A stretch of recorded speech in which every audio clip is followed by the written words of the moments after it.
Hello, everybody. Oh, I got to change this layout. There we go. That's much better. Hello, everybody. Welcome to a special Sunday night edition of Miami Total Football Radio, the number one bilingual Inter Miami focused podcast out there. I guess we're a video podcast now, so I should probably adjust that. Joining me here, I'm Franco Panizo, of course, one of the usual co-hosts, but joining me here for the first time in a little bit, wearing a Miami Heat long sleeve. I don't know if it's a sweater. I think it's just a long sleeve. It's just a long sleeve, yeah. Just a long sleeve. Well, it's none other than Jose Armando, a.k.a. Island Jose, a.k.a. Cinco. Jose, my dear friend, how are you today? We're in the midst of the immediate aftermath of Inter Miami's huge victory over FC Cincinnati. 4-0 win for Javier Mascherano's men. A masterclass performance. Very impressive. To get into. Pero how are you, my friend? I'm good. I'm a little bit, I don't know if shocked is the right word, but pleasantly surprised. This is something that I did not expect. It was, from all sorts of perspectives, lineup, result, Cincy not playing at a high level, so many things. But I'm happy that we're here on a Sunday, because then I'm sure people are watching Philly and New York City, so you can still keep it very into Miami, and yet make sure you know exactly what's going on. We're going to keep you updated as it stands right now. 48th minute, it's New York City. New York City, Franco Panizo. That means if that result holds, we'll be at Chase next weekend. What's the score right now? Is it still 1-0? Last time 1-0. 1-0. Goal for Maxi Morales, another Argentine. Of all people, Maxi. The Argentines are reigning supreme today. Right. But thank you guys for joining us on short notice. I know it's active in the comment section already. And obviously this was done super short notice. Probably should have decided this earlier, but again, our schedules are pretty hectic, and I'm a family man now. I'm a dad now, papa. Right. So that also comes into play. But once the schedule's opened up, like I said, win or lose, elimination or advancement, we're doing this either if I was by myself or with Jose. Jose is in the house. His first appearance since October 21st. It's been over a month. Under a month. Seen that face. No, over a month. 21st, we're on the 23rd. Over a month since we've seen that face and heard that voice. But I'm sure we'll have plenty of good things to talk about here. Jose, let's just jump right into it, my friend. I have breaking news. Oh, tie game? No tie game. But it looks like it is confirmed that the game will take place next Saturday. So Inter Miami will play in the Eastern Conference Final next Saturday. If things hold in the New York City FC Philadelphia Union game, that game will be at Chase Stadium. You will have an opportunity, probably Monday, Tuesday, some point early this week, to go buy yourself some tickets. Inter Miami will take the early window. We will wait to confirm that. Jose, my friend, Inter Miami, to get to that game, host a second consecutive 4-0 win over a better and more talented opponent that looked anything but a better and more talented opponent. I expected, and I did a podcast a few days ago, 3 days ago or so, by myself, and I actually predicted Inter Miami would lose. So I'm going to say that out front and say I got it wrong. And I predicted that it would be a much tougher test, a stiffer test, and it was anything but that for Inter Miami. They cruised yet again. Messi with his latest masterclass, a goal and 3 assists, playing as the false 9, el falso 9. We can talk about the collective performance. We can talk about all the good things they did today, but any conversation about the match today starts with Luis Suarez being benched. The decision that we have talked about for almost the entire year, for lots of this season, something that a lot of us, I don't know if I'll include you, I think so, but I don't want to speak for you on this one. A lot of us did not see coming. We did not think Javier Mascherano had it in him to sit Luis Suarez, and he does so here Luis Suarez returning from that 1-game suspension, was available, was on the bench, did come into the game as a substitute, but he did not start for the first time all year since he's been available, pretty much, if I'm not mistaken. Jose, what did you make of that decision initially, and obviously now that we know the results? Did it change anything with regards to your initial thoughts on it? Well, I think to start, this is something that, from the outside, fans and media were on the same page. Inter Miami will be a much better team without Suarez on the field. In particular, because we saw that game against Nashville and how the team performed. And we also acknowledge what Javier Mascherano said after the game in the press conference about how good the team was, without saying they were good without Suarez. Called it a near perfect game, that 4-0 win against Nashville. So that was a pretty good sign. Now, I think we all understand here what the situation is with Javier Mascherano in making decisions. As much as we like to think that he can take control of everything that happens on the field, that is not the reality for Inter Miami. There needs to be some sort of agreement between all parts for something like this to happen. And of course, Messi is involved. And he needs to be involved in this situation because you don't want to be we don't want to put the team in a situation where your captain, your superstar, is not comfortable on the field. So I think we all agree on that as well. And that's why it was so surprising to see that Suarez was on the bench. I think almost everybody agreed that it was the right decision. And at the end of the day, the performance on the field backed that up. But let's not take away from the fact that, getting to that point, it must have been, I don't want to say a troublesome week to get up to that point.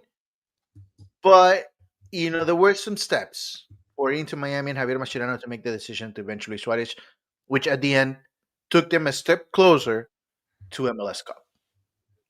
So you think the conversation was not an easy one to be had, or an easy one that we didn't get a lot of details from Javier Mascherano. And as a matter of fact, I have the soundbite where he talks about his decision, and I wanted to share it here, but I'm having technological difficulties. The mouse is clicking and it's moving, but it's not doing anything. I can't click on any. I'm clicking everything, but nothing's actually happening. So I don't know if I get out of this for a second to come back in, if it will end the stream. I don't think so.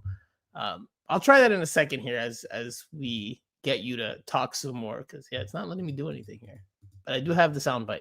But Mascherano pretty much did not say, how he went about the conversation. And he emphasized more than once in the post-game press conference about how the vibe this week in practice was immaculate and it was incredible. It seemed like to me, Jose, my reading into it, seemed like he was overcompensating. Like he was trying to really stress, like, oh, it was a great week, even though we told Suarez he wasn't going to start. Just seemed like he was just overdoing it, like trying to sell it a little too hard, sell that message. See, I can't even hit the comment section. This is crazy. But can't post comments sometimes. I don't know what's going on. I'm gonna have to back out of here and come back in. But Jose, on the field, right? We'll see the lineup before the game. We're taken aback. We're surprised. It finally happened. What we and so many Inter Miami fans thought should happen finally does happen. A big part of this will come down to Nashville's reclamo, Nashville's complaint, right? Because if Nashville doesn't make that initial complaint about Suarez kicking out on your boy, Andy Najar. So Andy Najar with the assist. There you go. If it wasn't for that complaint from Nashville, then Suarez doesn't get suspended for that decisive match in that first round series. And then you never see necessarily this 4-3-3 with Messi as the false nine, flanked by Tadeo Allende and Matteo Silvetti. Maybe that never happens. So, a big part of this ingredient, or a big ingredient in this whole formula or recipe, is Nashville's reclamo. But on the field, what does it give Inter Miami? I talked about it a few days ago, but I want to hear your analysis, your thoughts. We've seen it now 2 games. Obviously, in those 2 games, and these are stats, not opinions, son datos, no opiniones. In the last 2 games, without Suarez on the field, Inter Miami has scored 8 goals, and they've given up 0. Now, when he came on, the game was already decided. There were no goals scored for, no goals scored against, but clearly this team is clicking on different cylinders without Suarez. Why is that, Jose? And if I back out, don't worry, I'll come back. I'll keep going. Yes. Well, I think there's one thing with Suarez at this point. I think for me, if he's able to understand the position that he's in right now and how he can contribute to this team, he's still going to be important because, I really like the fact that, I think it was early or late in the first half where we see him having a conversation with Maxi Falcon. He was coaching. Yeah, the silent reporter, I forget his name in Spanish, but he was also, relating the information. Giannone, yes. He was relating the information that, Suarez was very active and talking to his teammates. And then when you see him, get on the field with the game basically decided, and yet he still wanted to score, he still wanted to be aggressive, he still wanted to be a part of it. I think that is the right mindset, and I think there's a lot of value into that. And there was something in particular that Mascherano said about it, and he said he led by example, and I think that's good. I think that's good. I think that is something that at this point Inter Miami needs from Luis Suarez, and that's something that he can actually provide. If you ask Luis Suarez to be that player on the bench that can come on and be effective in 10, 15, 20 minutes, I think he still can do that.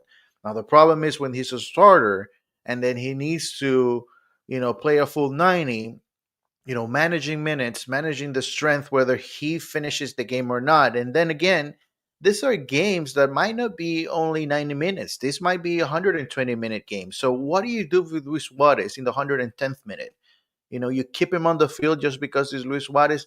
Now Inter Miami has the luxury, quote unquote, of having Luis Suarez available for maybe an extra time, or maybe the last 10 to 15 minutes when you need a goal, and you take that chance because that's what you're supposed to do, and then you trust that Luis Suarez will have one opportunity and will finish.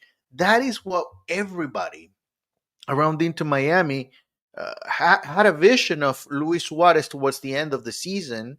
That's what everybody wanted from Mascherano.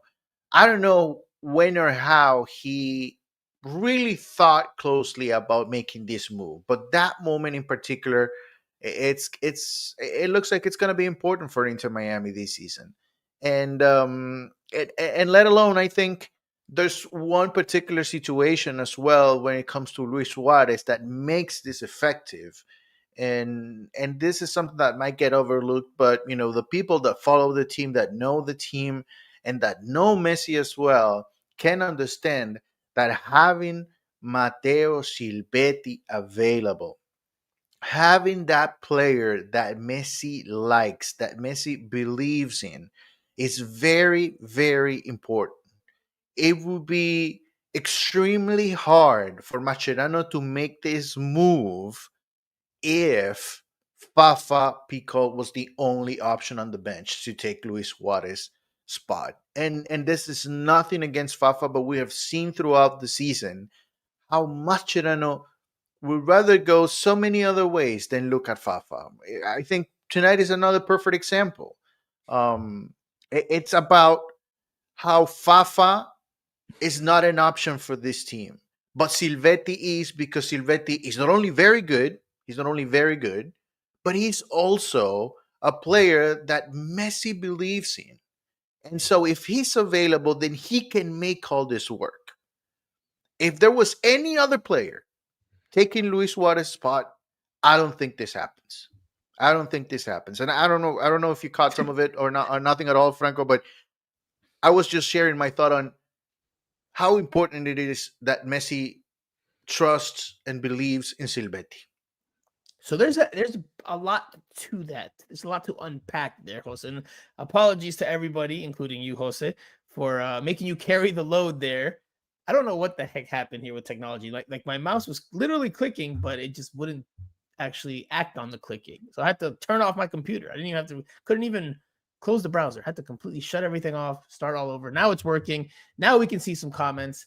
Let's look at some comments before I address what you just mentioned and start to peel back the layers of onion that on the topic you just discussed. And Justin-L9X8D, I told y'all you need to bench Suarez. The team is better. Boss Daddy 85 is back. And again, I think it's a he, so I will say he. Suarez donkey kick saved our season. Cada Dadon says, or Cada the Don, which is the Don. Okay. Jose did say Allende will be all and all with his goals. You did say that on your last appearance, that the playoffs would come down to Tadeo Allende either scoring or not scoring. Steve Munoz 1171 says first clean sheet and first consecutive clean sheet in team's playoff history. I mean, it would be second clean sheet, right? Because they got the first clean sheet against. I guess he's making the point of Nashville, maybe. Junior Luipo says, I owe an apology to Mascherano. He got balls to bench Suarez. Tata was scared. Who else? Jake-H2S. If Miami wants to win trophies, they need young legs to play with. Messi. Respectfully, Suarez needs to retire or become an assistant coach. We'll do one more, and it comes from J Vasquez 974. If Suarez cares about the team and is unselfish, he will realize this is the best for the team at this stage of the season. His poor attempt on goal for the chance he was gifted speaks to why he sits. We're going to dive into it in good detail here, but I want to touch on Jose's talking point about Matteo Silvetti. Where's Matteo Silvetti from? And I'm not talking country. I'm talking about city. Where is he from? Rosario. Who else is from Rosario? Lionel Messi is from Rosario, as we very well know. There are ties. From my understanding, there are ties. I'm not saying Messi is, his padrino, his godfather, but there are ties there because they're both from the same city. There might be agent ties, or there might be some type of agent connection somewhere there, from my understanding. So he's obviously a player that Messi or Messi's people rate, is my understanding. So like you said, there is trust in him, and he is a player that is deemed a key piece of this project going forward. So like you said. But aside from that, he performed, though. He performs. He's a very good player. But I think I'm with you that if he wasn't on this roster, I don't think there's anybody else on this team that el entorno, or the internal group, the people making decisions, because I don't put this just on Mascherano. I don't think it was just as clean as Mascherano being like, all right, I decided Suarez hits bench. I think there's other conversations that get had at higher levels. And of course, now, you're going to get Messi fans or certain people saying that we're being conspiracy theorists, but we cover the team day to day and we see how things work right behind the scenes. And to us, it's clear that it's not just when Mascherano makes a decision at a snap of a finger when he wants to. If that was the case, he would have done this a lot earlier in the year, right? But he didn't. Came to this point, I'm sure there were conversations that were had, and the only player that they would have trust in being able to pull something off like this would be Matteo Silvetti. The only one. Let's listen to Mascherano. Let's listen to him explain his stance on having to bench Luis Suarez. You guys that speak Spanish will understand. I will translate for those of you that don't understand or don't speak Espanol. But for you, those of you that do understand, I want you to really listen and really look at how he tries to sell the idea that the conversation was easy and that Suarez's response was A1. La verdad que no me gusta mucho puntualizar sobre los jugadores, sobre todo en una en una noche como esta, donde creo que al final el que sale fortalecido es el equipo en general, y cuando no hablo del equipo hablo de todos los jugadores, no solamente los 11 que le ha tocado iniciar. Claramente para mí no es una decisión fácil cuando tenés que sacar a un jugador como Luis, con su trayectoria, con la importancia que tiene en el equipo y en el club, pero también tengo que decir que eh, es admirable cómo él tomó la decisión, ¿no? Porque bueno, lo hablamos en la semana, lo entendió, ayudó a sus compañeros, entrenó de la mejor manera, estuvo siempre detrás, y creo que ha mostrado la grandeza que tiene como jugador y como persona, porque sabemos que bueno, muchas veces cuando tenés que tomar estas decisiones puede ser que del otro lado sea difícil entenderlo, y la verdad que ha sido un claro ejemplo de cómo está por la labor, lo que quiere para el equipo, para el grupo, y le ha dado un gran mensaje a sus compañeros sobre todo. So a lot of flowery praise to Luis Suarez's reaction. And to me, Jose, this public message from Mascherano is a managing, in my opinion, of egos, right? It's managing, it's softening the blow publicly to protect his player from the criticism that could be had and he's had about being benched, right? He didn't come out and say, look, Suarez is limited physically. We have more chances of winning when we have fresher legs out there in Silvetti and Allende flanking Messi. He didn't say that. But he talked about es admirable cómo tomó la decisión. It's admirable how he took the decision. Ha sido un claro ejemplo de cómo de labor. He's a clear example of how dedicated he is to the team's work. He did a lot of things to focus on Suarez's response, which to me, he wasn't really asked about Suarez's response. To me, it's him again managing the ego, because when you get to this level, Jose, players that have played at the highest level, there are egos there. As much as you see in the interviews, they smile and they're friendly and they can appear humble in certain ways. There's still egos behind the closed doors, and all professional athletes, even the ones that haven't played at the highest level, but the ones that played at even higher levels, it's another beast. Is that your interpretation? Is that how you read into it? Well, I do agree with him.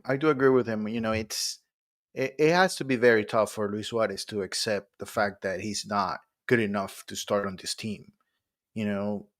I think, remember, this is a guy that scored 600 goals, and really play at the highest level. So this is more like the understanding that this could be the end. You're getting closer to the end because, I tweeted about this, and let's see if I can translate this to English the way I really want to say it, because, there has to be a moment where, a player acknowledges on his own that, it's just, you want to keep playing, but it's just, you're not good enough anymore, And if you're Luis Suarez and you see that the team play the way they did tonight and against Nashville, and then you come on and then you struggle to get into the rhythm, and yes, you have the energy, you have the desire, and yet when you get that one chance, it just doesn't feel right.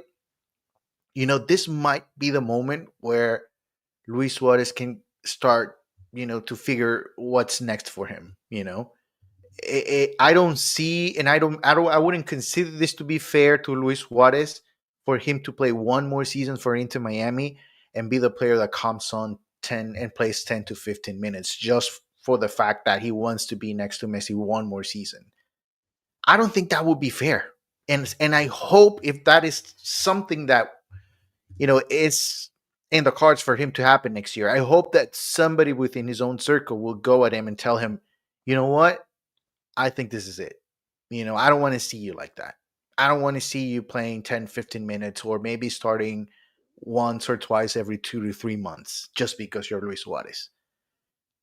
I don't know how you feel about it, but I really have a high regard for Luis Suarez and the player he was. He is. Well, he still is a player, but for everything that he did, I think he needs to go out. And if they manage to win it all this year, I think there's no better sign. That's it. That should be it. So I will say this to the point that you're making. Excuse me. There's that saying, right? And it's in English and in Spanish. But I'll do it in Spanish first. Deja el fútbol antes que el fútbol te deje a ti, right? Leave the sport before the sport leaves you. Because as you get older, your brain still processes it all, but your body just doesn't respond in the same way as you did when you were in your prime, when you were in your early 20s, when you were in your teens. Physically, you start to, at some point, deteriorate. And that's clearly happened with Luis Suarez, with the injuries, with age. You see how he runs on the field. He doesn't look like like a normal person running, right? He looks like he's in some pain, some movements. Algunos le cuestan más que otros.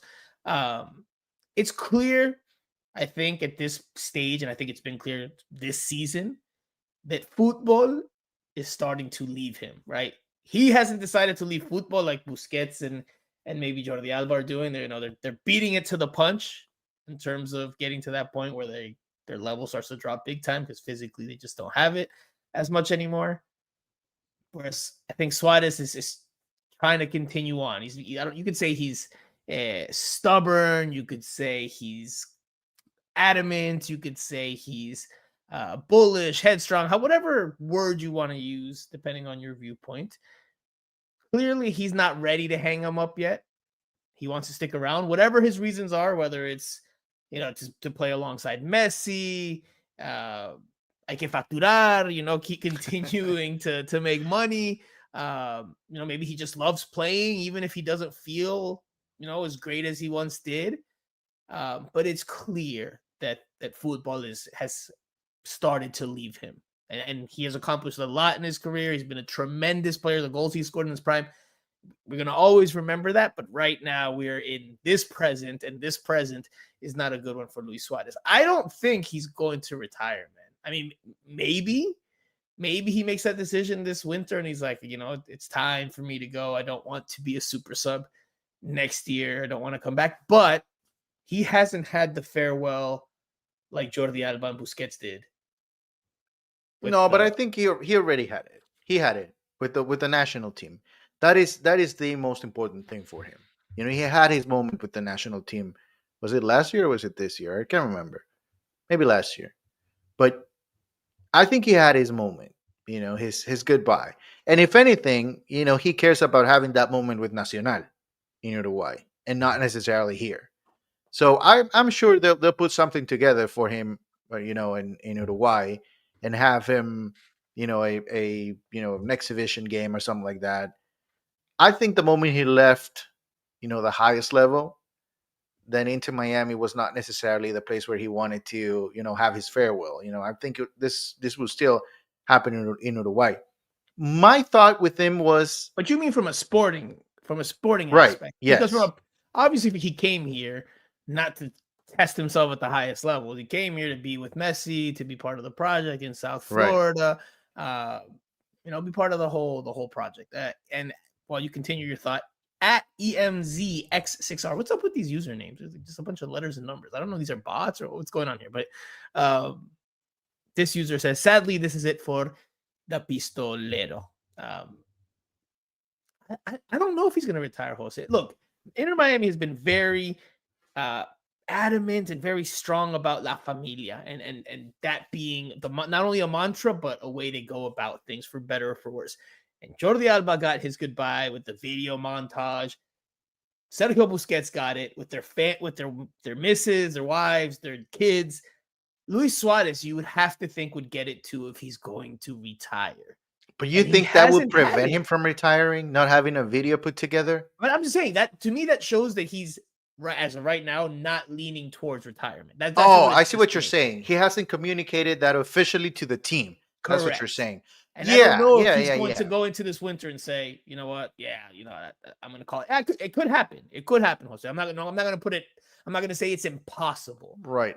I've seen it happen in situations where, they win the championship and they just, go out saying, well, this is it. I'm going to retire a champion right now. This is it. Yeah, I mean, if they win, that definitely That would be something for us to look out or ask him about.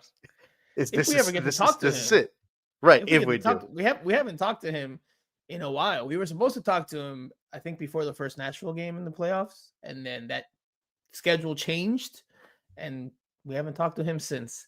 I'm very curious. So do you believe, Mascherano, in that Luis Suarez took this news very positively, as positively as he's making out to be?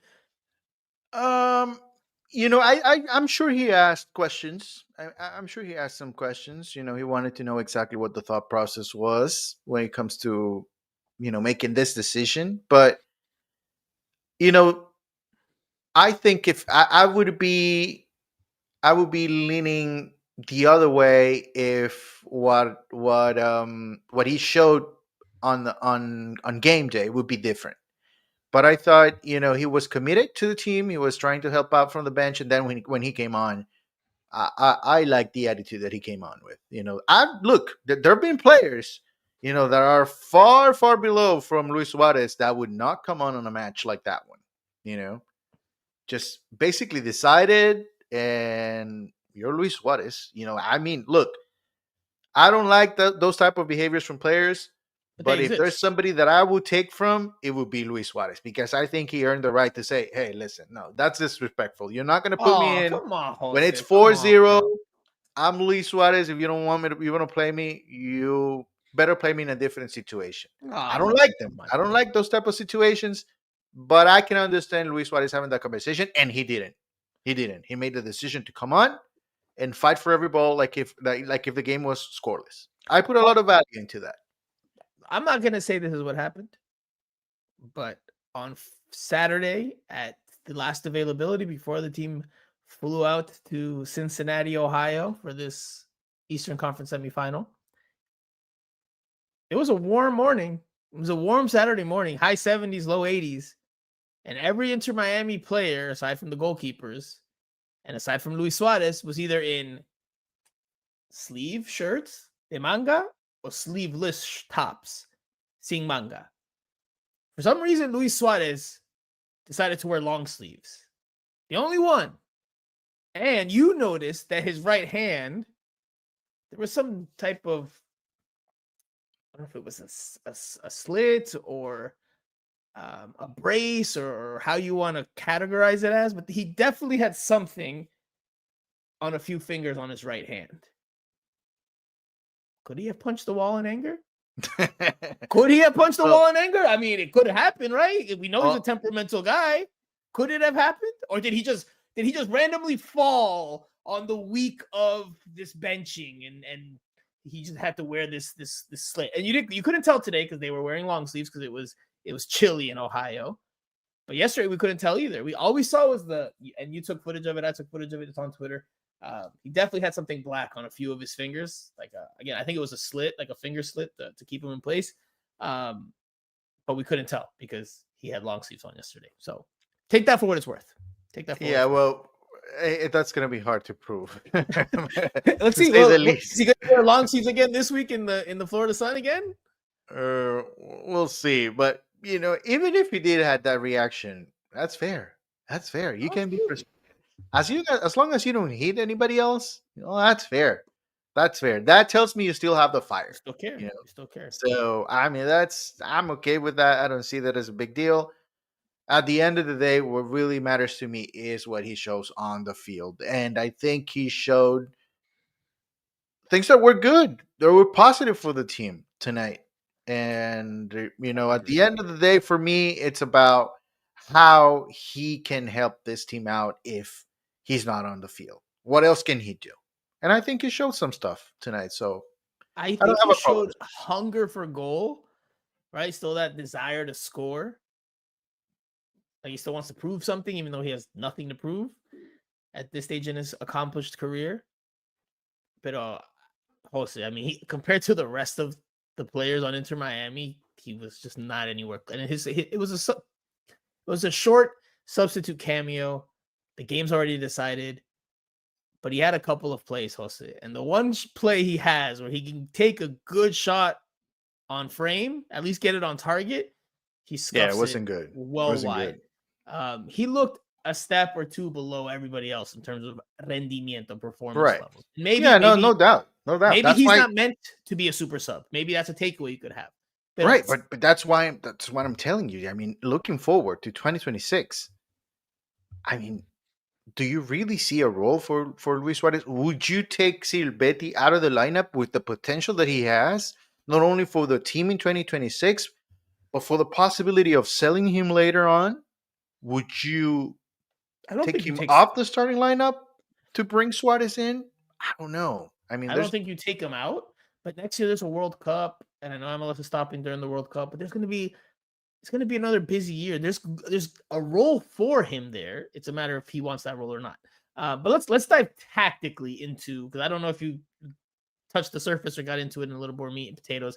That will get us into this game in a little more detail. We've talked a lot about Suarez, and we'll continue to do so here. But when he's not on the field, and you have Messi as the false nine, as Inter Miami has had for much of the last 2 games, what does that do for Inter Miami? What has that done for Inter Miami?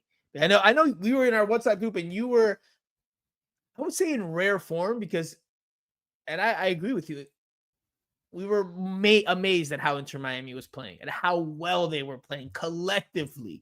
Because normally, we've said it a lot of times, it's usually just Messi magic. And today he was definitely involved. I think he has a hand in all 4 goals. But it wasn't just him. Right? Yeah. It wasn't just him. Tadeo Allende scores 2 good goals clinically. Mateo Silvetti gets a goal and an assist. Baltasar Rodriguez gets involved. Rodrigo de Paul had one of his better games. Sergio Busquets and Jordi Alba, they were at their level. I don't think anyone you could say had a bad game. Rocco Rios Novo, he collected routine balls. He wasn't overly tested. Didn't have to make any flying saves. Noah Allen maybe was the one starter that struggled a little bit. Maxi Falcon was very good. Chelo had one bad moment in the first half where he was a little too casual in terms of defending a player out wide. But other than that, you didn't really feel the drop-off from Ian Frey to Chelo again. And Ian Frey is dealing with an injury. He did not train on Saturday. He did travel with the group. Wasn't on the match day roster today. I doubt he makes it for next week, but it's early. We'll see what they say throughout the week. But what did this do, Jose? What did this Suarez absence, Silvetti introduction, change to the 4-3-3? What has this done for Inter Miami? Well, the team is a lot more dynamic, to start. We're going to start with the obvious, the attacking part of not having Suarez, and how is that going to help you? Well, I think the most important thing is that your wingers now can be a lot more aggressive, and they have to be a lot more aggressive, because, those were the situations in which you can have Messi as the finisher and you can have Messi as the 10. And that creates a lot of trouble for your opponent, because you don't know where exactly to defend Messi. Because if you push for him through the middle, then he only needs 1 second to put it through and find Tadeo on the right or Silvetti on the left. And then again, here's this little guy, Baltasar Rodriguez, who roams around, every little space, then he goes in there and creates trouble. So Inter Miami is so dynamic at the top with Suarez that they can be so unpredictable, for everybody else. And you don't know exactly where they're going to hurt you. And you're not in a situation like they have been throughout the entire year, where Messi is going to look for Suarez, or he's going to open up to the right side for Tadeo Allende. But if Suarez is there, 80% of the time, Messi will indeed go to Suarez, because Suarez knows how Messi is going to get the ball back and where he wants the ball back. Now, it's a little bit more unpredictable. And at the same time, Baltasar and Silvetti, they are so young and so, driven by the moment, that sometimes they just decide to go on their own and they don't have to look back to Messi. Actually, for me, when they go on their own and they forget about, giving the ball back to Messi, that's when they can hurt a lot. And I think they did it at times. Even if they didn't finish the play on a shot on goal, But that created a different thought process for the opponent defensively. So many things, Franco. So many things. It was great. I think this is one of the games that I would enjoy watching back. Knowing exactly what happened and what they wanted to do. I think this is a beauty to go back and look at. It was, again, what Mascherano called an almost a perfect game. And like you said, everyone was getting involved. Baltasar Rodriguez had a shot in the first half, if I'm not mistaken, that is saved. Tadeo Allende, again, scores a brace. Very clinical efforts on both of his finishes. Messi gets his goal. Silvetti gets his goal.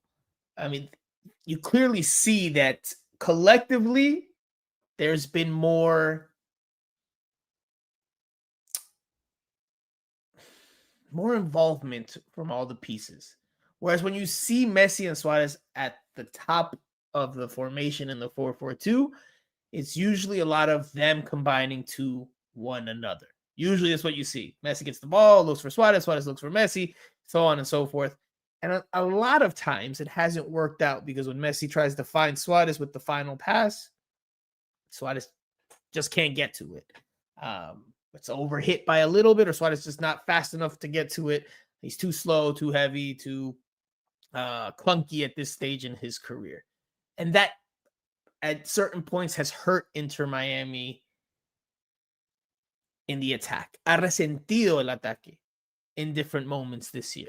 I think the last great moment that we saw from Suarez is the goal against the Palmeiras at the Club World Cup, where on his own, he took the ball, got a couple of fortunate bounces along the way, but he sheerly, with just con su propia voluntad and potencia and the power he still has, smashed the shot into the back of the net. I think that's the last real wow moment from Suarez this year. He's had some good crosses to Messi. He's had some good feeds. You can still see that he can pass well and he's got the brains for the game. But the physical side, like we said earlier, is leaving him. With Silvetti, with Baltasar behind, with Tadeo Allende on the wings, you have more pace. You have more speed. You said it yourself. They're more dynamic. They're more direct. It's not a team that necessarily wants to play that more possession-based style. They've been more direct, looking to hit in transitions. Today, they were lethal in terms of their counterattacks. I mean, one goal comes off of a throw-in. Inter Miami throw-in, and then from right to left, the ball moves quickly, and it ends in a goal. It's a team that looked much more comfortable attacking in that way. Whereas when you have the 4-4-2 with Suarez and Messi, and you try to counter in transition, the only one that's really been stretching the back line consistently has been Tadeo Allende this season from the right wing spot. Baltasar Rodriguez was hit and miss because he was dealing with injuries throughout a lot of the year, but he did give you that element. I think against New York City FC in the regular season, there's a goal he scores where he gets in behind and Messi finds him. Jose, I'm going to take you back to, I think January is when we first spoke to players, and it was the start of preseason. And the first week or the second week, I don't know if it was you or me, but one of us asked Fafa about how Mascherano wanted to play because we didn't know, right? We didn't really know what Mascherano wanted to do. And one of the things that stuck with me was Fafa saying that he wanted his wingers to get in behind, to help stretch the back line.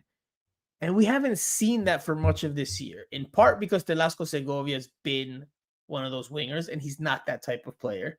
He's more a ball-to-feet player, more combination player, a player that likes to, he's like a pseudo in between a winger and a central midfielder. Not quite a central midfielder, but not quite a winger, something in the middle. So they haven't had that ability to stretch a back line, aside from Tadeo Allende, who, in terms of his finishing, has been very hit or miss. Now they have different weapons. Now they have, I think this is the vision that Mascherano had for his style of play, right? Wingers that can get in behind, and then you have a striker or a 10 that can finish things from a central channel. We know Mascherano's defensive. We know that. So it shouldn't be surprising if his preferred way is a more counterattacking way. It's not necessarily possession-based type of style. Let's listen to Mascherano. We've talked for a good bit. Let's listen to Mascherano on the tactics, because when I asked him about that in the post-game press conference, he went in some good detail as to what they were trying to do from the start of the game. Y después sí, la idea era un poco lo que comenté, ¿no? Cincinnati en su manera de defender es un equipo que no persigue, pero empareja mucho.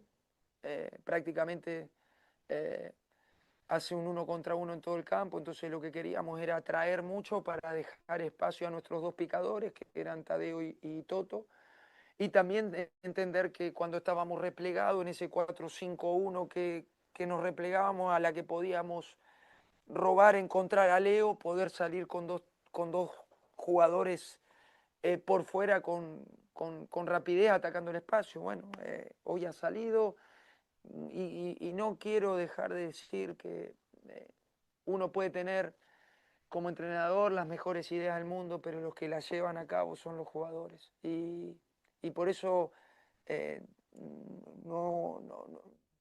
digamos, quiero repetirlo, ¿no?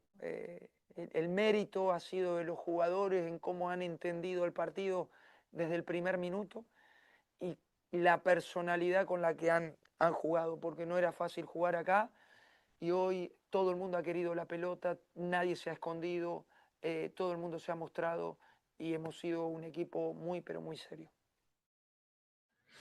Posted a translator paraphrase very quickly about the key highlights there. He says los picadores, which would mean the guys who do quick bursts into what is the term for that? Picad, sprint, right? A quick sprint. The guys who sprint in behind the defense. And he said Tadeo and Toto. Toto is also Matteo Silvetti's nickname for anybody who might be confused, because there's two Totos. Toto Aviles, right? We have two Totos on Inter Miami right now. But los picadores, right? The guys who sprint in behind. We wanted to use speed because FC Cincinnati is not a team that follows. It's a team that likes to play, I think he said man-to-man defensively, right? Like one-on-one. They don't cover necessarily space. They cover the man, and they're not very good. It's my interpretation of what he said in terms of retreating and getting into shape. In the beginning of this game, Jose, Inter Miami was probably not the better team in the first 15 minutes. Cincinnati had possession. Cincinnati was dictating the tempo. But Inter Miami's game plan was to pick and choose its spots on the counter. And eventually, after Messi's bouncing-headed finish off of a nice combination play with Silvetti, after a very good ball recovery, great anticipation from Jordi Alba to pick off a pass around midfield. After that, it was all Inter Miami from that point forward. Cincinnati, I mean, I talked about Evander, his combination with Brenner, the attacking quartet that Cincinnati could have. And Jose, Evander, we barely saw him today. Right. You know, you didn't feel his impact. He had one chance early on that he probably should have done better on, and he somehow skied into Rosie. But Jose, the defensive job done today, the midfield line, I mean, every piece of the team played very well, and this is for the second consecutive game. Can anybody in MLS stop this version of Inter Miami? Well, Vancouver is very good. But you know, I would say that the most challenging part for opponents at this point is that you don't have enough of a sample size as to know exactly what the tendencies are for this starting lineup, because you basically have 2 games and there were elimination games, so it's kind of hard to figure out exactly how to hurt them. But they're very dynamic, and one of the most important things for me is that defensively as well, they are so much better. They are so much better. I think that those are one of the things why Cincinnati was not able to score on Inter Miami. It's because Baltasar is a lot more active. He might not be as good recovering the ball, but he's there. You feel him, plug. Right? He's like a little, I don't know what the term would be, like the best term for him. Honestly, Jose, I want to quickly add to that. By the way, what's 30 seconds away though from hosting the conference final? Just so you know. Well, not us, but Inter Miami. Inter Miami. But Jose, I want your honest assessment and opinion. I don't think I've really asked you of Baltasar Rodriguez, like from our interactions with him. How would you describe Baltasar Rodriguez? He's a quiet guy, but during interviews.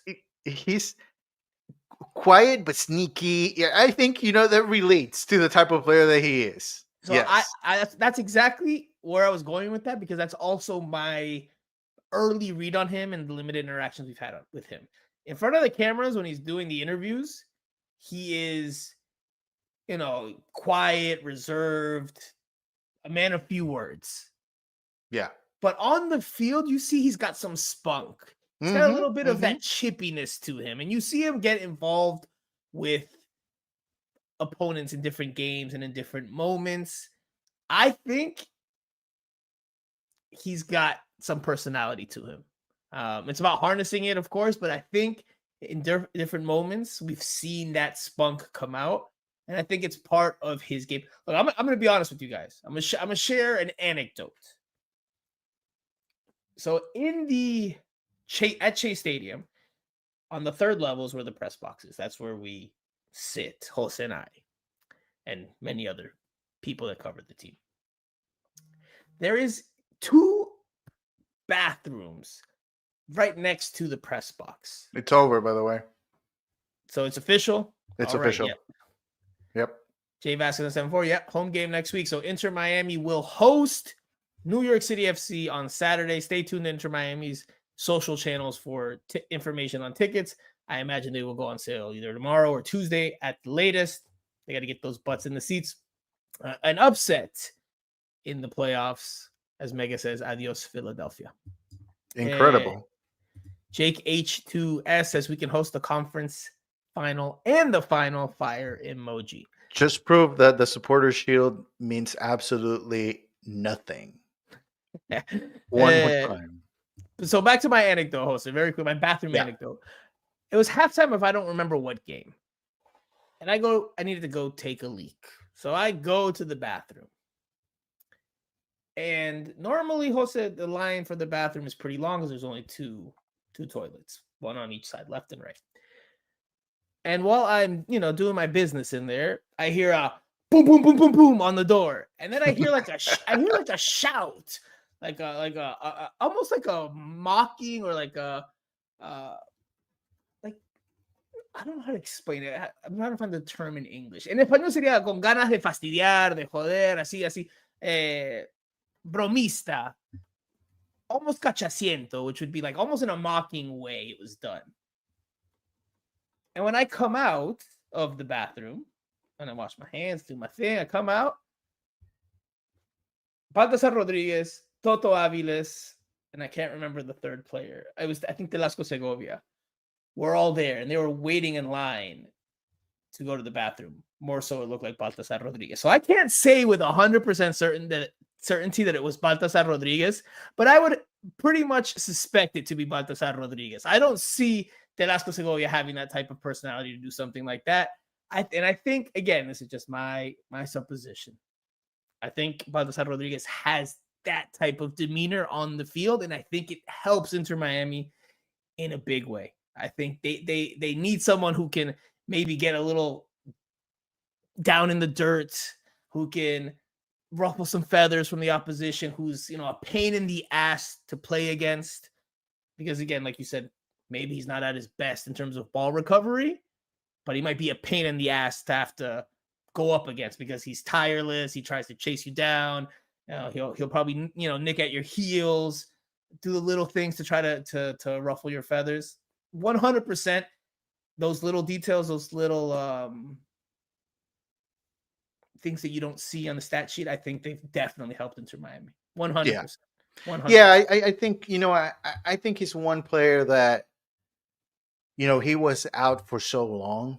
He was out for so long without being a factor that, I think at the end of the day, that was obviously not beneficial for him, but it was beneficial for Inter Miami because of how impactful he has been in the last few games. You kind of have to scout him out based on what he did in Argentina to find an idea of what he can do for Inter Miami. And that's never going to be the same because it's a different coach, different league, so many different things.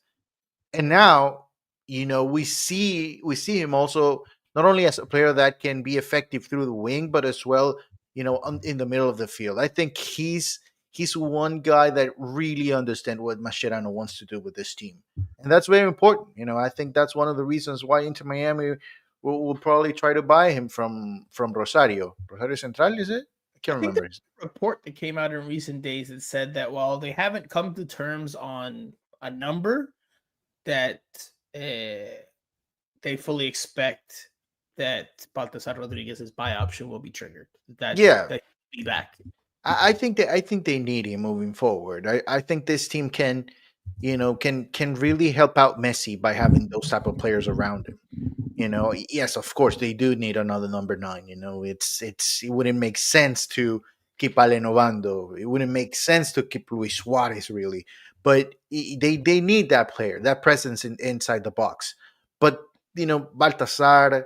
I don't know what the situation with Tadeo is going to be because his players have been very good. He has scored a lot of goals. So, he might be in a situation where he can demand a little bit more coming into next year. So, there's so many moving parts, but I think if you keep Baltasar, if you keep Silvetti, you're really helping Messi a lot. Racing Club is the Racing. Yes. I said this on the pod a few days ago. I was talking about the Nashville decisive game. The team that we saw in that game and the team now that we've seen in this game, to your point, I think is a glimpse into what we will see for the next part of the Messi project here in South Florida. I think it's going to be Messi, rodeado, surrounded by fresher legs, younger legs, players that can do a lot of the dirty work, the running, the chasing balls down, the harassing opponents, all that stuff that you will need as Messi gets closer to 40. And as he gets closer to 40, as much of a gifted freak that he is, at some point, physically, he's going to start to slow down and he will need those legs around him if he doesn't already, which we're starting to see that maybe he does. Jose, I asked you the question, I think you mentioned Vancouver, but is there any team in MLS, I'm going to ask you again, that can slow down this version of Inter Miami? Or is this version of Inter Miami practically unbeatable? Practically, I say practically, because in a one-off game, anything can happen. A bad bounce, a bad miss, an unlucky refereeing call, etc. I don't see New York City stopping Inter Miami. I don't see it. I watched New York City a couple of times this year, and with Alonso Martinez, they can be a tough team in the counterattack. But the reason why I gave them a chance against Philly is because Philly, they don't have any firepower. Just a solid team, but they didn't have any superstars, any difference makers. And New York City, I think it's a similar situation. And Alonso Martinez blew out his knee, right? Yes, he got hurt, so He's not going to be available for a year or something like that. So I can see them winning the East, and then the West. Vancouver is a very good team, and Tremendo. I don't want to get a step ahead because Inter Miami's got next game to play, and let's focus on that game, even with our coverage before. But that would be a hell of a final. The rematch of the CONCACAF Champions Cup series that we saw earlier this year, where Inter Miami got played off the field over 2 legs by a much better Vancouver team. Right. They still have to win over San Diego or Minnesota, But it would be a hell of a rematch. Yeah, it would be good. Although it would be great also to have San Diego in South Florida. Well, CJ Dos Santos would be. Oh no, CJ's hurt. Franco Negri. Franco Negri. Christopher McVeigh. No, but that's to me that pales in comparison to the major storyline that is the rematch of where Inter Miami was at that stage in the year to where they are now. That wouldn't be the story of that game. The story of that game would be Mueller against Messi, and the history between Mueller and Messi, right? I mean, Messi hasn't won against Mueller or anything. So that would be something. But again, I don't think New York City can stop Inter Miami, and they shouldn't really. At home, no way, no way. I'm with you. I think Inter Miami is making the MLS Cup final. I mean, it's my early prediction. I think if you're an Inter Miami fan, this is the game that you have been waiting for. This is the game that you have been waiting for. Because, yes, you played a final in Leagues Cup. Leagues Cup, 2 finals in Leagues Cup, by the way. Now, they were both road games. This is it. This is the game that you want to be a part of. This is not the game that you want to miss. Because you're playing for a title, which, winning the East, in my opinion, I don't know if you share this opinion. Winning the East is a lot more meaningful than winning Leagues Cup, and it is more meaningful than winning the Supporter Shield. So this is a title that you want to be a part of. And as an added bonus, you not only would get to see if they end up winning, your team lifting a meaningful trophy, but you be a part of, them getting to the final. So, again, if you're an Inter Miami fan, this is not the game that you want to miss, in my opinion. I don't know if you agree. R Bay 279 says Miami going all the way. I mean, Jose, I predicted that they would be eliminated tonight a couple of days ago, but I predicted that with a thought in mind that Luis Suarez would continue to start. I didn't think that would be changed. It's funny too. Inter Miami, it loves the shithousery. Like 3, 4, 5, 6 hours before kickoff today, they posted a graphic on Twitter saying almost time or something like that, and the player that was used for that was Luis Suarez. Yeah, but people don't know. The social media people had no idea. No. Yes. They had no idea. No, that's bullshit. They had no idea, man. Jose, they had no idea. Jose, I am convinced that they know. I'm not saying that the people that whose day-to-day job it is to know. I'm convinced that up above, it's like, hey, do this, and we're going to do it like this, and this is how we're going to do things. Come on, Jose. Come on. No seas ingenuo. No seas ingenuo, Jose. I don't buy it. That's not that big a deal. Convinced. Mascherano telling us that he wouldn't disrespect Suarez's career, that was it. But a social media post, so you think, anybody would think Cincinnati will be looking at the social media posts? Yes. The things that add. No way. Before the Nashville game, Mascherano came out and put green pennies on the field in a 4-4-2 formation. That's different. That's different. That's not a social media post. People can actually say something about Mascherano doing something. You can see him doing something on the field. But with a social media post, as much as you want to think that way, you have no proof of it. Now, if you're telling somebody else from Cincinnati that you saw Mascherano putting the pennies and you saw him, you know exactly what he was doing. But the social media post, come on. Jose, I don't buy it. Jose, they, in my opinion, they play all the little mind games. All the little mind games. All of them. Every little one. They do, but not with that in particular. They want to win every little mind game they can. If they can... I mean, look, bro, they've come from Argentina. They come from a football country where you've pretty much seen everything. So all these little things, I'm convinced that is all part of their... Come on, better. The big disconnect that there is. But I'm not Mega agrees with me. I'm not going to go any further. Mega says 100% agree with Franco on that. Octavio Santibáñez 2526. Thank God Suarez wasn't in the starting lineup. Praying emoji. Sonic Squirrel says Matt Freese is NYCFC's best player, which is their goalkeeper. Alpha VA says not an easy game against NYCFC. Just remember the year Real Salt Lake and Portland won the MLS Cup. No, it won't be easy. It can't be easy. It's a final. Why not? So everybody. No, I mean tonight. If you look at the score, then you'll think, oh, it was so easy, but it wasn't really. There were stretches in the game where No, you the didn't first know 15 minutes. That was it. the first 15 minutes, but then at some point there was still just one goal. You were just a bad call from the referee. A mistake out of the back. You remember that play with Baltasar heading the ball back, and Yes. then Denki could have won that ball. If well, it was more about Denki having a horrible night.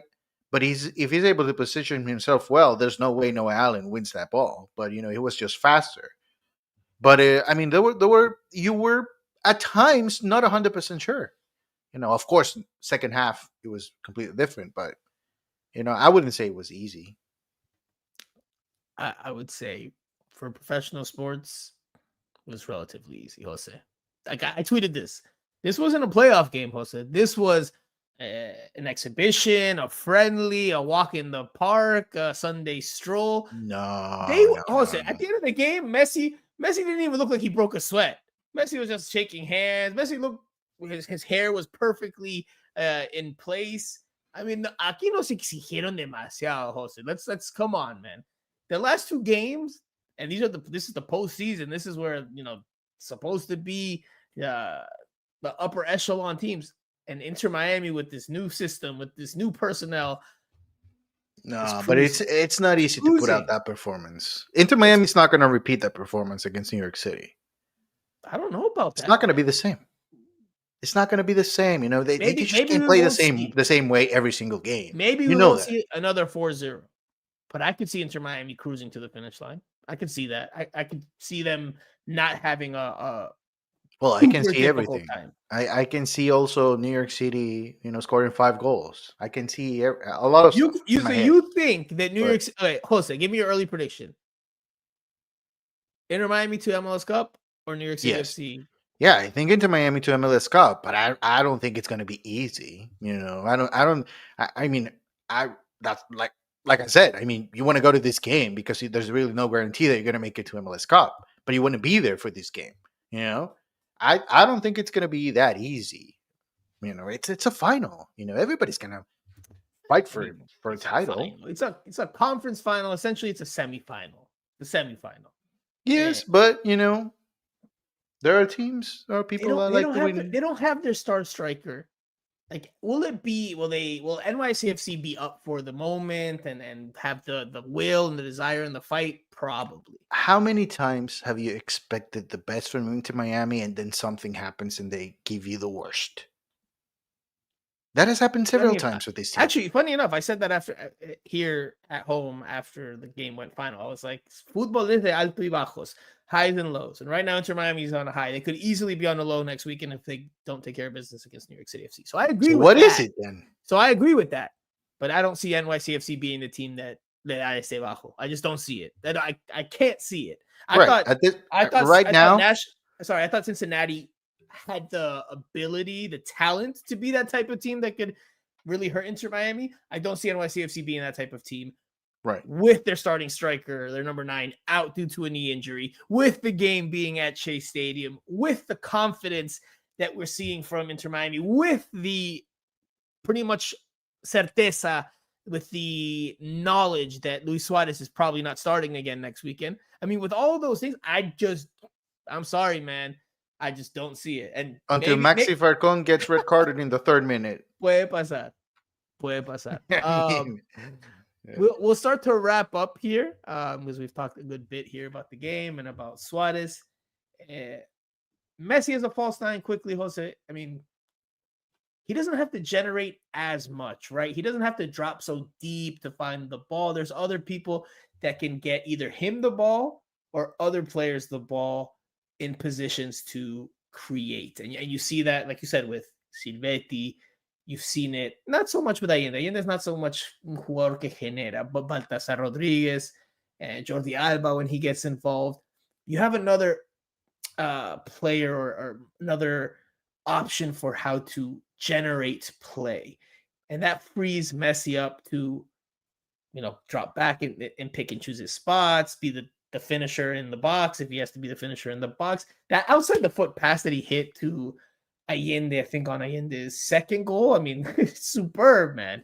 It's superb. He literally just can pick and choose his spots. It frees him up to not have to do so much. He still does his thing, but he's much more efficient, right? You don't see him like you see him at times in the 4-4-2 where he drops deep to get the ball and has to try to dribble by 5 guys and he gets stripped of the ball and then there's attack coming the other way. It's a lot more simple for Messi. And it's been 2 games, but again, these are the games in the playoffs that are supposed to be at a higher level with tougher opposition. And right now, Inter Miami's passing with flying colors. Very quickly, Mascherano.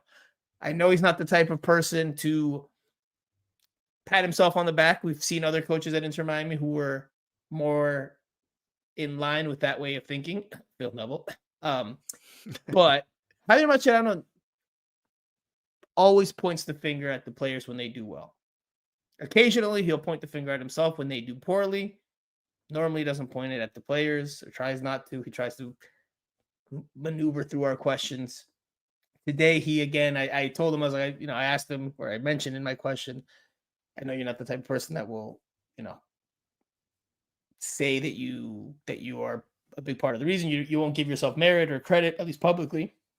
But how big was the Mascherano masterclass today? Not only because of the Suarez benching, but just the overall game plan. Because again, I don't think there was really any rough performances from the starters. And from Cincinnati, Evander didn't look like Evander. Brenner was very limited. Denke, rough night. I mean, Inter Miami, again, we've talked about the attack, the midfield, the wingers, but Inter Miami in general had its way with FC Cincinnati. On the road at FC Cincinnati. Which, by the way, playing on the road for this team has been a struggle, throughout the year. Look, I think Mascherano deserves a lot of credit.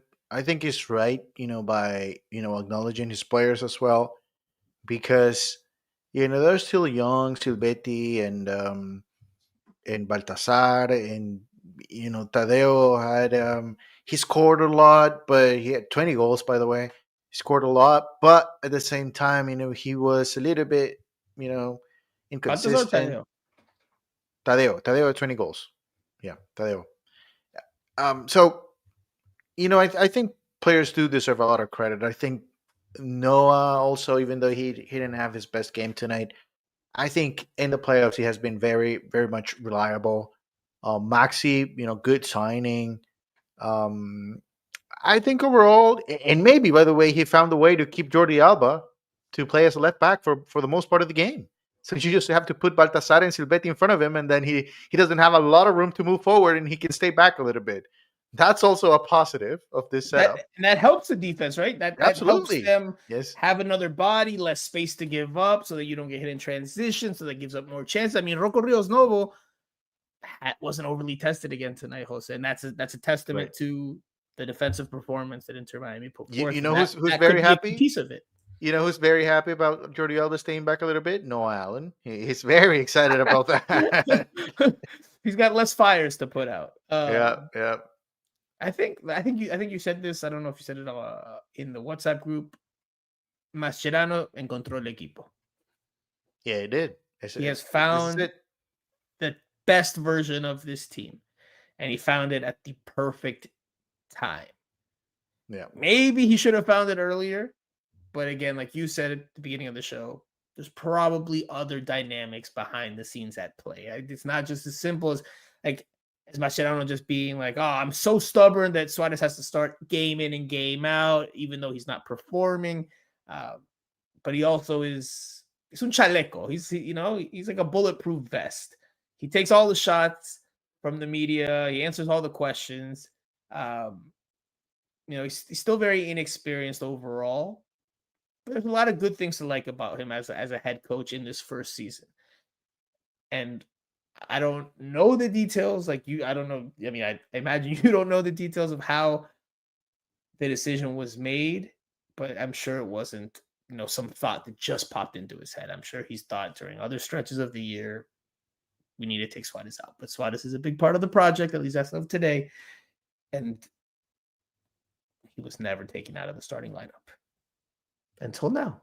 And now Inter Miami is looking like the best version of itself and a good candidate to make the MLS Cup final. which could be at Chase Stadium in South Florida. So we're not done yet here on Miami Total Football Radio in 2025. We will have at least one more game to cover.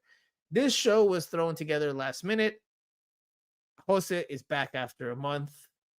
I don't know what Jose's schedule is like this week. Jose is a very busy guy. I really don't know my own schedule at this point. I should, but I don't. We will have a pod this week before the game against New York City FC to preview that one in a little more detail, and of course to dissect whatever news pops up throughout the coming days. See if Ian Frey, if there's any update on his recovery. See what else comes of the next few days. Inter Miami is never boring. Never boring. Jose, any final thoughts before we close out the show? We've got a lot of people tuning in here. Now people are basking in the glory here on this fine Sunday evening. No, not really. Just I think this is the moment for Inter Miami fans to enjoy.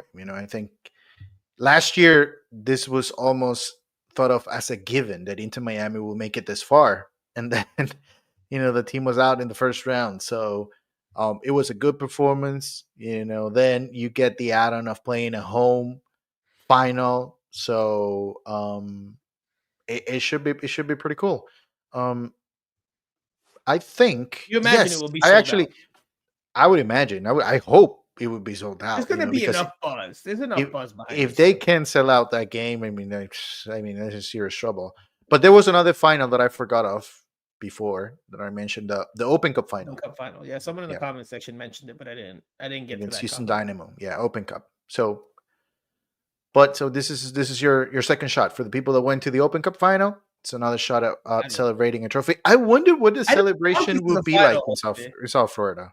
Oh, you're talking about the MLS Cup. I don't count the Eastern Conference Cup final as a final. No, this is a final. It's the Eastern Conference final. I don't count that as a final. When you're into Miami, you count this as a final. If you're LA Galaxy or some of the other teams that are used to winning, then fine. But if you don't have one, you have to count this as an Eastern Conference final and a meaningful semifinal. In the grand picture, it's a semifinal. I know they do give out trophies. They do the very American style. They give out trophies if you win the Eastern Conference final. But it means jack shit to the MLS Cup final. It means nothing. It's another supporter shield. It would be the double or nothing type of thing then. Correct. Mega says, hasta mi abuela sabía que la clave es banquear a Suarez, Mascherano still a green coach, which the Spanish part means even his grandma knew that the key was to bench Suarez. But again, I don't think it was his decision, man, for much of the year. And I don't know if it was his decision outright today. I think there's a lot of things that happen behind the scenes. And I know Pedri Potter over here is he's not a fan of our speculation, but that's part of the conversation. It's part of the daily dialogue of covering a team.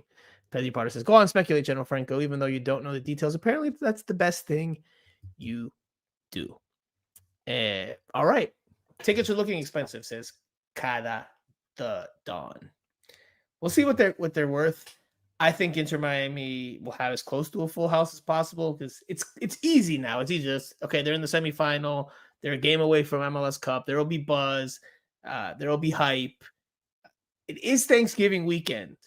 So some people might be going out of town, but there should still be enough buzz generated that they get a very good turnout on Saturday. You said afternoon, right? No. Yeah, it's not going to be afternoon. They're going to get the early window, but not afternoon. It should be like it's 7 p.m. start, something like that. Oh, so the usual. Yeah, the usual. Okay, when you maybe said a little bit earlier, depending on what happens with the West Coast. I'm checking, but tickets, I don't think they're on sale already. Maybe for season ticket holders, an early link, but I don't think they are available just yet. All right. Well, we will leave it there, Jose. Thank you for carrying a load of the show earlier while I had technical difficulties. A big night for Inter Miami, but the job's not done. There's still 2 more matches, ideally, that they would like to win to close out the year. But things are looking awfully good right now. Obviously, you don't want to get too high when there's good moments, just like you don't want to get too low when there's bad moments. Inter Miami and Mascherano need to manage the emotions this week, try to stay even keel.